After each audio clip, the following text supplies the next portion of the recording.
দিল্লিতে বাংলাদেশ হাইকমিশনার বাংলাদেশ ভবনের গেটে এসে উগ্র আচরণ ও হুমকি দেওয়ার ঘটনা ঘটেছে।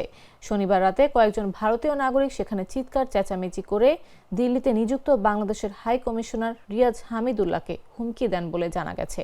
এ বিষয়ে দিল্লিতে বাংলাদেশের প্রেস মিনিস্টার মোহাম্মদ ফয়সাল মাহমুদ বলেন, শনিবার রাত 8:30 থেকে 9:45-র মধ্যে 3টি গাড়িতে করে কয়েকজন ব্যক্তি বাংলাদেশ ভবনের গেটের সামনে এসে কিছুক্ষণ চিৎকার করেন।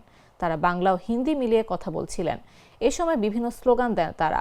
তিনি আরও বলেন, এই ব্যক্তিরা পরে মূল গেটের সামনে এসে কিছুক্ষণ চিৎকার করে চলে যান। তবে এ সময় তারা কোনো ধরনের শারীরিক হামলা চালাননি, কোনো কিছু ছোড়াছুড়িও করা হয়নি। হাইকমিশনারকে হত্যার হুমকি দেওয়া হয়েছিল কিনা এমন প্রশ্নের জবাবে প্রেস মিনিস্টার বলেন, হতে পারে। তারা হিন্দি ও বাংলা মিলিয়ে বলছিলেন।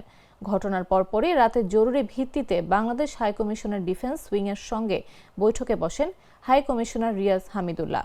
ডিফেন্স উইংয়ের এক কর্মকর্তা তাকে জানান, সংশ্লিষ্ট ব্যক্তিরা এসে চিৎকার করে চলে গেছেন এবং বাড়তি কোনো অপ্রীতিকর ঘটনা ঘটেনি।